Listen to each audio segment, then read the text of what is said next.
We are about to dissect a chain of tragedies born from the sheer rigidity of the epoch. Take a deep breath and we will step together into the cramped rooms and the cold courtrooms where the fate of women was decided by want and an unforgiving legal structure. The stories today are not merely about the crimes, but about the unsustainable burden of the times placed upon the shoulders of three women. We will track the footsteps of Gabrielle Bompard in a dazzling yet deceitful Paris, whose elegance concealed a cold calculation. We will examine Gabrielle Ocey Snead in ambitious New York, whose dream of quick wealth turned into a cruel conspiracy, and we will stand beneath the heavy shadow of death over Louisa in colonial Australia, who struggled against a system designed to deny her. Though separated by vast oceans, fate bound them together by the same thread, the desperation to find escape from the unbreakable limits of their era. Let us begin with the scandal that stunned France. Gabrielle Bompard was born on 03-10-1868 in Lille, in the north of France, a city of mills and chimneys where smoke darkened the sky and narrow streets echoed with cartwheels and factory whistles. The records that survive offer little warmth, a name, a date, a place. Whatever tenderness or quarrels colored her childhood have not been preserved. Only the fact that a small pissole, as she reached adolescence, her size and features set her apart. She was very small, barely reaching the shoulder of most grown men, with golden hair and blue eyes that gave her, even in her 20s, the look of a schoolgirl. At some point in those late teenage years, she left Lille for Paris, trading the cramped rooms and grey streets of the north for the gaslit boulevards and crowded café concert halls of the capital, where beauty and charm could be turned, quite literally, into a means. In Paris, Gabrielle's adult life unfolded not in quiet domestic rooms, but under the hard glare of café concert lamps. By the late 1880s, she was working as a high-class prostitute and dancer, moving between music halls and small apartments off busy streets. The rooms where she received clients were often narrow and overheated, their wallpaper stained by smoke, their curtains holding the sour mixture of perfume, cheap wine, and bodies that had stayed too long. Men came because she looked so very young, with her slight figure and round, almost childlike face. The contrast between that appearance and the work she did became part of her allure. It was in this Parisian world before the summer of 1889 that she met Michel Hérault. He was about 45, a professional swindler with a past that included prison and shabby schemes, but he carried himself with a kind of borrowed grandeur. He took her not only as a mistress, but as a partner, promising her security, fine clothes, and escape from the thin-walled rooms where she had been selling her youth. Together they began to live from one risky venture to the next, drifting through hotels and rented lodgings as if permanence were a luxury meant for other people.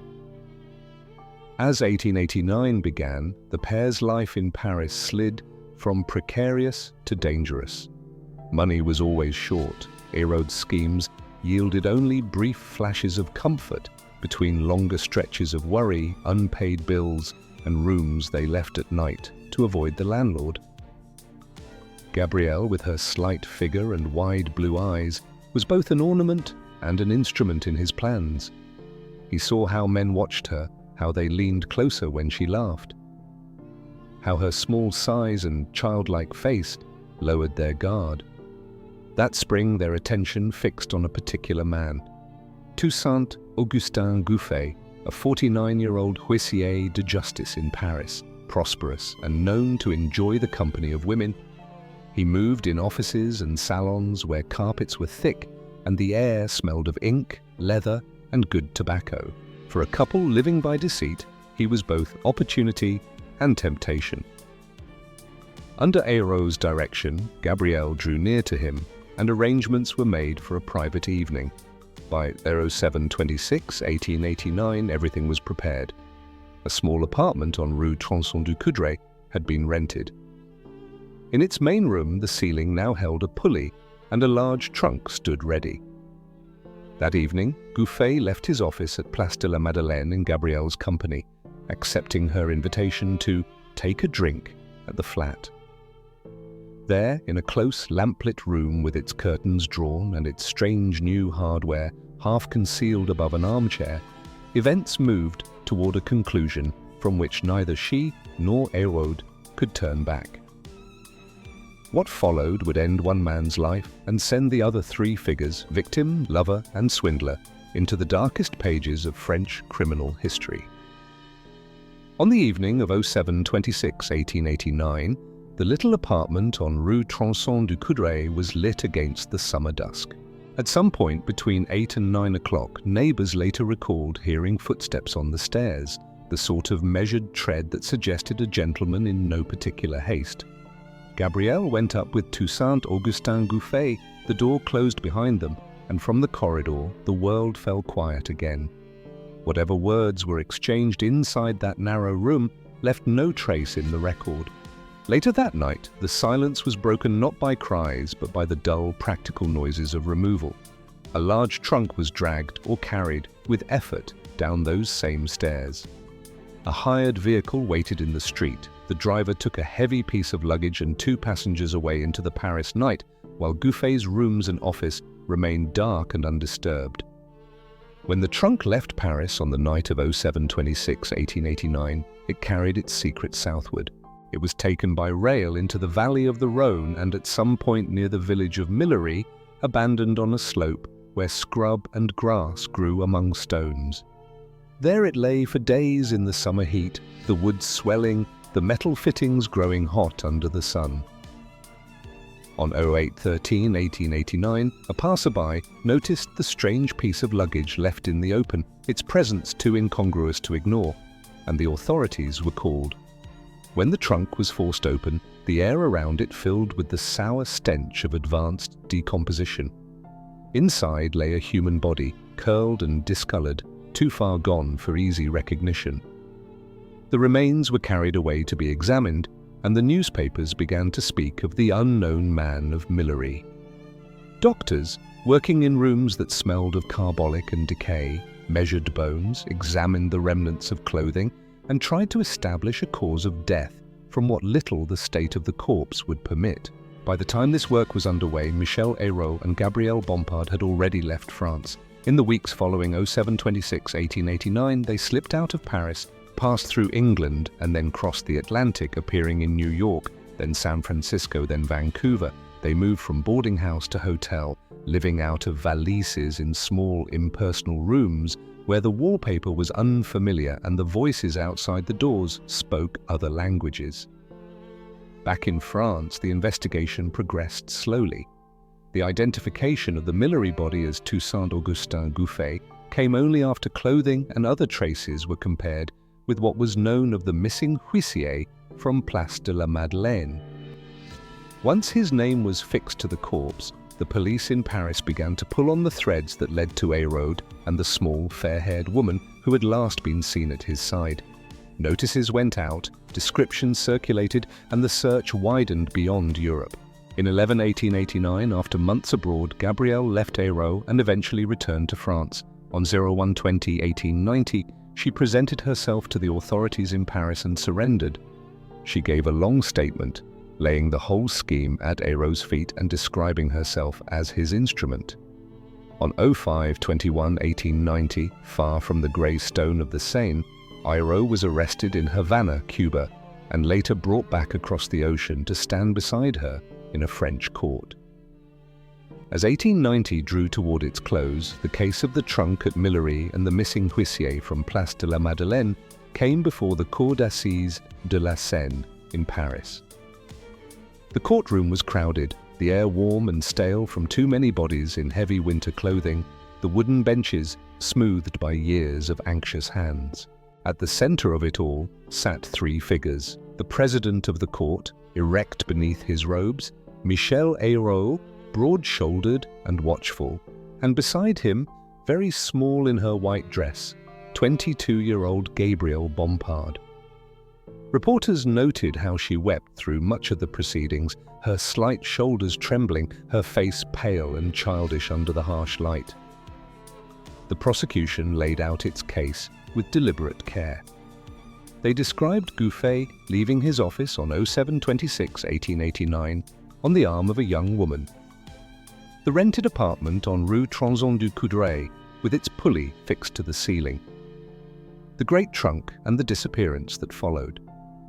They spoke of the journey south, the abandoned luggage, the gruesome discovery near Millery on 08/13/1889, and the eventual identification of the decomposed body as that of Toussaint Augustin Gouffet.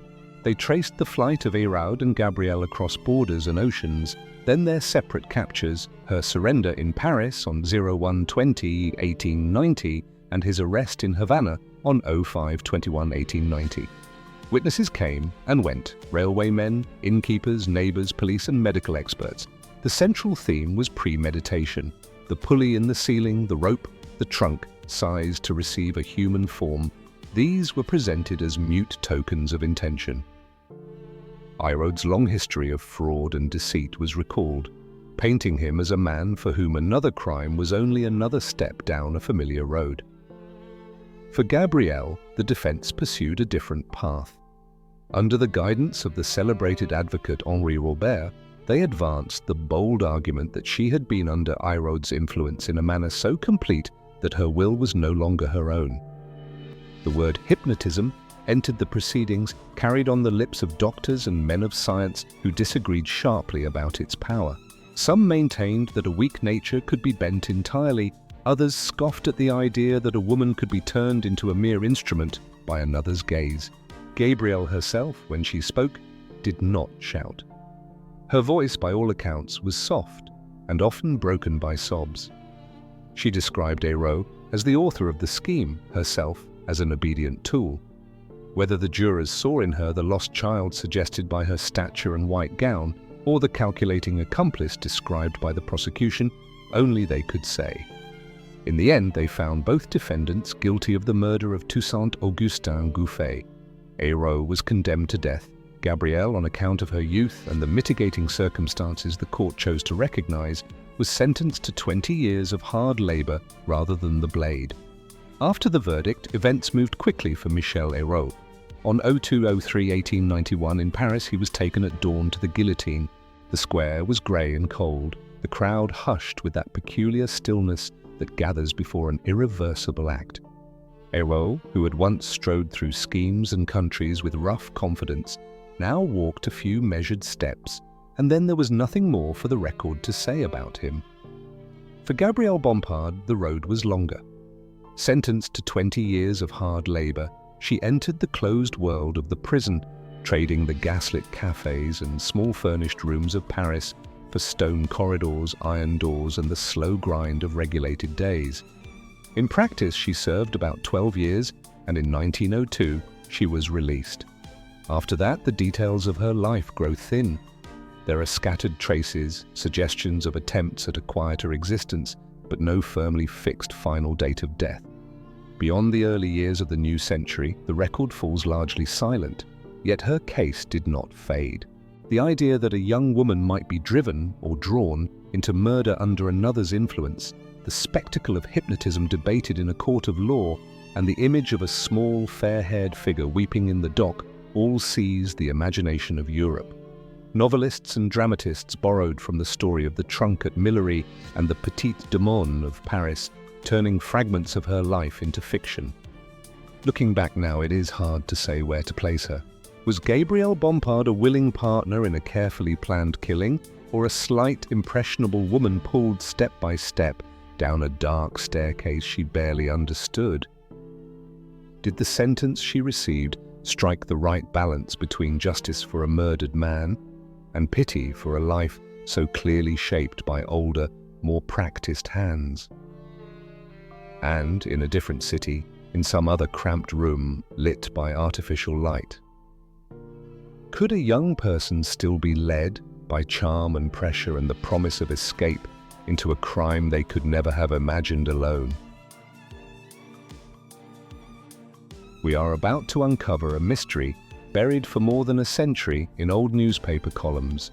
So, sit back and we will open the file of a case almost forgotten. Oceana Wardlaw Martin Snead was born in 1884 in Brooklyn, New York, the daughter of Professor John H. Wardlaw and his wife, Mary. Her father, a schoolman by calling and later principal of a girls' seminary in Virginia, belonged to that narrow band of educated Southerners who prized discipline and reputation. Her mother died when Ocey was still young, and into the hollow that death left stepped other Wardlaw women, older, watchful, and severe. Her world was not the noisy factory yard or crowded tenement, but the close, rule-bound air of small private schools and rented houses where curtains were kept drawn and voices lowered. Books and catechisms sat neatly on worn tables, yet the carpets were thin, the wallpaper faded, and the coal fires never seemed quite generous enough. From an early age, Ocey's days were governed by other people's timetables, other people's prayers, other people's plans for her future. The child with the soft face and dark eyes learned to move quietly through rooms where the chairs were always in order, and nothing, least of all her own wishes, appeared to belong to her.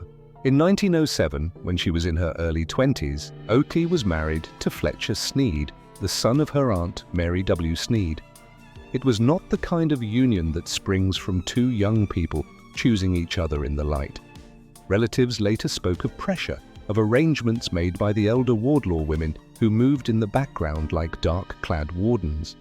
The marriage bound Ocey not only to a husband, but even more tightly to that trio of older women, Virginia Wardlaw, Caroline Martin, and Mary Snead.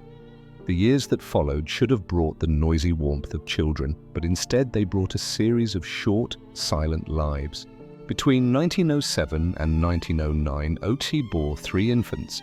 Each one died within days or weeks of birth, the certificates speaking only of weakness and decline. The little rooms where she lay recovering were too quiet, the crib soon empty, the baby clothes folded away almost unworn. Fletcher moved in and out of these lodgings, but it was the 3 older women who seemed to settle most firmly around Ocey, managing her letters, her movements, and, increasingly, her money. From 1907 onward, the steps downward came slowly enough that taken one by one, they might have seemed explainable. That year, substantial life insurance policies were taken out on Ocey's life, totaling $32,000, a remarkable sum for a young woman who owned almost nothing in her own name. The signatures and papers passed through the hands of the Wardlaw women who were accustomed to school ledgers and institutional accounts, and who now turned the same neat handwriting toward insurance forms. The 3 dead infants left no voices behind them, only small graves and a mother whose body never seemed to recover its strength. Witnesses would later speak of her extreme thinness, of a young woman whose cheeks were hollowed and whose movements had become slow and spiritless. As the years 1908 and 1909 passed, she was moved from one lodging to another under the guidance of Virginia Wardlaw and her sisters, farther from the familiar streets of Brooklyn and deeper into their private arrangements. In 1909, they brought her to 643 Prospect Street in East Orange, New Jersey. The house they chose was old and bare, with no electricity, no gas, and no hot water. There were only a few broken chairs, a narrow bed, and the great iron bathtub that dominated the chilly bathroom. Neighbors would later recall drawn blinds and the rare glimpse of a frail young woman at an upstairs window. Step by step, her world had narrowed to a few dim rooms, and the 3 black-clad women who controlled every letter, every visit, and, increasingly, every meal. On 11/29/1909, the house on Prospect Street sat under a low, New Jersey sky, its windows dull and streaked with grime. Inside, the air was heavy and unmoving. The little bathroom at the back of the upstairs hall was the only place with running water, a narrow room of cold enamel and peeling paint. At some point that morning, the tap had been turned just enough to send a thin stream into the iron tub, no more than a shallow pool gathering at the bottom. When the door was finally opened, the room was close with the sour smell of laudanum and damp cloth. Ocey lay in the bath, the water barely covering her, nightdress clinging to a body worn down to almost nothing. Her long hair floated around her like a dark halo. One thin hand closed around a small cross. On a nearby table, the empty medicine bottle and the cooling cup told their own plain story, and the single sheet of paper bearing a few tired lines lay where someone had set it carefully down. The house from attic to stairwell, was very quiet. The discovery on 11/29/1909 did not look, at first, like a crime. The East Orange doctor who answered the call was met by a house that felt more like an abandoned lodging than a home. Bare boards, a weak smell of gas from a single heater, and that upstairs bathroom where the water in the tub had gone cold around Ocey's slight body. The note lay on the table beside an empty laudanum bottle and another vial of sleeping medicine. The words, "I am tired of life. Pray for my soul," written in a hand that seemed to falter even as it formed the lines. At the post-mortem, the picture darkened. The small figure lifted from the bath weighed scarcely 80 pounds. Ribs stood out in sharp relief, the skin pale and bloodless, patches of hair come away too easily at a touch. The examination showed laudanum in her system, enough to dull the senses mixed with signs of drowning. It was not simply a quiet slipping away. It was the end of a body brought down, day after day, by want of proper food and warmth. When officials began to ask how a young woman of 25 could have wasted to such a state in a house overseen by 3 older relatives, the life insurance policies came into view. Since 1907, policies worth $32,000 had been taken out on Ocey's life. The names that surfaced were always the same: Virginia Wardlaw, the black-clad mother-in-law with her watchful dark eyes, Caroline Martin, the school principal, and Mary Snead. In December 1909, the 3 Wardlaw women were arrested on charges of first-degree murder. They were led from different lodgings into police custody, thin lips pressed tight, cloaks pulled close against the cold. Each was told that the state believed Ocey had not simply abandoned life, but had been led to the edge and held there until her strength gave out. In the months after the arrest, the case moved from the cold bathroom in East Orange into the formal language of indictments and hearings. In late 1909, a New Jersey grand jury charged Virginia Wardlaw, Caroline Martin, and Mary Snead with murder in the first degree, alleging that they had slowly brought about the death of Ocey Snead for the sake of $32,000 in insurance. The charge carried the possibility of death by hanging. The proceedings that followed in 1910 and 1911 never fully became the public trial newspapers had anticipated. Lawyers argued over the women's responsibility, their ages, and their conduct in the years leading up to 11/29/1909. The state pointed to the repeated insurance policies, the pattern of babies who did not live, and the bare, freezing rooms where Ocey had wasted to 80 pounds under their control. The defense pressed every uncertainty it could find and leaned heavily on the absence of any witness who had actually seen a hand on her throat or a dose forced between her lips. As the months passed, the case thinned. Caroline Martin took laudanum in her cell and died before any jury could weigh her part. Not long afterward, Virginia Wardlaw, the black-eyed matriarch at the center of so many whispers, collapsed and died in custody. With the 2 most feared figures gone, the full trial that had been promised never came in the form first imagined. With Caroline Martin dead by laudanum and Virginia Wardlaw gone from heart disease, only Mary Snead remained to face the charge that had once promised a sensational trial. By 1911, the case against her had grown thin. No one had seen her lay a hand on Ocey Snead, and much of what tied her to the death lay in letters, policies, and arrangements that lawyers could argue both ways. In the end, the authorities, faced with a jury unlikely to convict on what they called circumstantial shadows, allowed her to go free. No one was ever formally punished for the death that had taken place in the cold bathtub at 643 Prospect Street on 11/29/1909. The story did not disappear. For years afterward, American newspapers and magazines returned to the image of the wasted young woman in the shallow water and to the 3 black-clad Wardlaw sisters with their veils, their insurance papers, and their trail of losses. Writers spoke of slow starvation and spiritual tyranny, of a household where affection was replaced by control and calculation. Later, crime journals would place the bathtub mystery beside other insurance killings and quiet domestic tragedies of the early 20th century. We are left with a body that weighed only 80 pounds and signatures on policies worth $32,000 with letters that may have been dictated and a farewell note that may or may not have been her own. Was Ocey Snead merely a victim of cruel design, or did she lose the will to live long before the final dose of laudanum? Was justice served when no verdict was ever read aloud in a crowded courtroom, or did the law simply fail to find a name for what happened behind that thin wooden door? And in a different city today, under electric light instead of gas, in another cramped and airless room, could a quiet life still be ground down in much the same way, unnoticed until it is far too late? We are about to dissect a tragedy born out of the fevered years of the 19th century, so take a deep breath and we will leave the stone streets of Sydney and travel back inland to the little town of Scone in New South Wales. On 08/11/1849, in that rough colonial settlement, Louisa Andrews was born into a world of dust roads, weatherboard cottages and hard work from first light.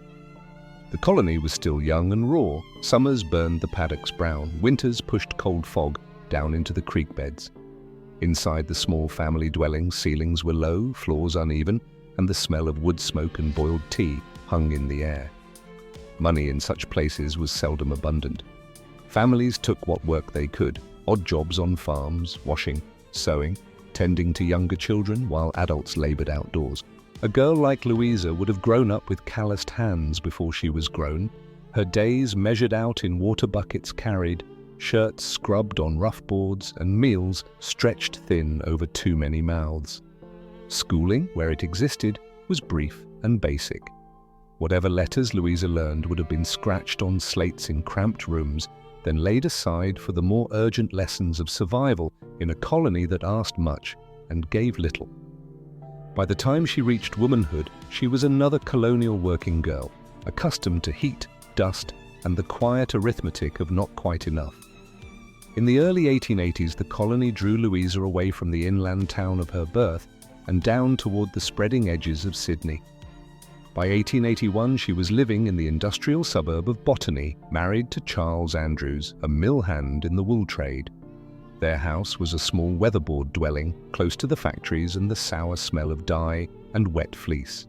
The floors were bare, the rooms low and close, with a thin partition wall that did little to soften the sounds of coughing children and late-shift footsteps on the road outside. Louisa bore 9 children in all, 7 of whom were still alive by 1888. The care of so many little ones in such narrow rooms left its marks. Sleepless eyes, a skirt hem permanently damp from the wash tub, shoulders bent from lifting and carrying. Wages from the mill vanished into rent, bread, and cheap cuts of meat, never quite stretching far enough. Still, the Andrews household clung to an appearance of respectability, with a husband in regular work and a wife who kept the kettle boiling and the children more or less fed. Even as weariness settled into the very boards of the house, by the middle of the 1880s, the little house at Botany held more bodies than it comfortably could. Children grew, beds did not, and Charles Andrews' wages from the woolworks were worn away by rent, bread, and medicine for winter coughs. The rooms smelled of damp clothing and boiled tea leaves reused once too often. A man could come home from the mill with his throat raw from lint and his boots leaving a faint trail of wet dust across the boards, and still there would be a bill on the mantel and a child crying in the corner. Around this time, a younger mill hand, Michael Peter Collins, began to appear more regularly about the house. He was 29, a workmate of Charles, and he lodged under the same roof for a period, another adult body in a dwelling already too small. It was said that he helped with errands, that his boots were heard on the path at odd hours. In such close quarters, the air itself seemed heavy with other people's breathing. On 02/06/1887, Charles was taken ill with a fierce pain in his stomach. Over the next 3 days, he endured repeated bouts of vomiting and convulsions in that narrow bedroom, the sound of his retching carrying through the thin partition to the children. On 02/09/1887, he died. The attending doctor wrote gastritis as the cause, and the body was buried with the quiet haste common to working families who could not afford long funerals. Within 7 weeks, by 04/1887, Louisa stood again as a bride, this time to Michael Collins. He moved fully into the Botany house, occupying the place where Charles had slept. The same cramped rooms, the same damp walls, now held a second husband, and the staircase of misfortune had another worn step. By the summer of 1888, the Botany cottage stood much as it had before. Low ceilings, walls stained by coal smoke, a faint smell of damp wool and cooking fat that never quite left the air. On 07/06/1888, Michael Collins complained of sharp pains in his stomach. Neighbours later recalled hearing him move heavily about the house, the scrape of a chair on bare boards, the soft closing of the bedroom door, while the children were kept away. Through 07/07/1888, the sounds inside grew more troubling. Michael was heard retching, his body seized by cramps so violent that the bed frame creaked. He vomited a greenish fluid, and at times his limbs jerked in brief, frightening spasms. A doctor was summoned. The visit brought the smell of carbolic and the rustle of a black bag, but no lasting relief. Curtains were drawn and the little house fell into a strained, unnatural quiet. By 07/08/1888, Michael lay very still. His breathing grew shallow, then faded altogether. In that cramped bedroom, with the window cracked just enough to let in a line of cold air from the Botany Street, the second husband in 2 years died behind the same thin wall. On the afternoon of 07/08/1888, after Michael Collins died, the doctor who had watched his rapid decline signed the certificate, but he did not forget the case. 2 men in the same Botany cottage, dead within 18 months, both tormented by the same tearing pains, the same violent vomiting, the same swift collapse. Within weeks, his concerns were carried to the authorities and word went to the coroner. During the winter of 1888, the bodies of Charles Andrews and Michael Collins were brought up from their resting places. In the chill of the Sydney morgue, their remains were laid out on cold stone, the air sharp with carbolic and the faint, sweet-sour taint of decay. A government analyst received samples of stomach, intestine, hair, and fragments, scraped from under the fingernails. The report that followed was stark: arsenic in large quantity in both men. Detectives turned again to the narrow cottage at Botany. Beneath the marital bed, they drew out a small tin of rough-on rats, its printed label offering an easy remedy for vermin. The powder inside, they knew, was mostly arsenic. Neighbours spoke of violent illnesses, of Louisa buying rat poison, of quarrels muffled by the thin walls. One recalled how quickly Michael had taken Charles's place. Another remembered remarks about being better off without a husband. By 09/1888, the path of suspicion had hardened into accusation. Police returned to the house, this time not as visitors, but as officers of the law. Louisa Collins, pale and shaking, was informed that she was to be charged with the murder of Michael Collins and, in due course, of Charles Andrews. She left the cramped rooms at Botany in police custody, the children watching from the doorway as the cart rolled away toward the city and the Central Criminal Court. The case of Louisa Collins came before the Central Criminal Court in Sydney in the closing months of 1888. The charge was the willful murder of Michael Collins by arsenic, with the death of Charles Andrews standing in the background like a shadow that would not quite step into the dock. The courtroom was crowded, clerks in ink-stained cuffs, reporters bent over their notebooks, curious townspeople filling the galleries, all staring down at the small, pale woman in the prisoner's box. At the first trial, the Crown set out its case with grim clarity. 2 husbands dead in the same small Botany cottage, both after violent stomach pains and convulsions, both with arsenic in their organs. A tin of rough-on rats under the bed. Neighbours speaking of repeated illnesses, of Louisa buying poison, of harsh words through the flimsy walls. The prosecution argued that no accident could account for such a pattern, that the same hand had prepared the food and poured the tea. Louisa's side had no elaborate theory to offer. Counsel, where she had it, pointed to the squalid conditions of working-class life, to sickness that stalked poor districts, to the possibility of vermin powder finding its way into food by carelessness rather than design. They stressed her years of domestic labor, the children who still cried for her, the tears that ran down her face as she listened. In later trials, she stood almost alone, repeating that she was wrongly accused. 3 times the jury failed to agree, worn down by long hours of argument and the weight of a life in the balance. Yet, the Crown brought the case again. At the 4th trial, with essentially the same facts laid out once more, 12 men returned to the box and one by one delivered a verdict of guilty. The judge pronounced the sentence of death by hanging, stating that the law left him no alternative.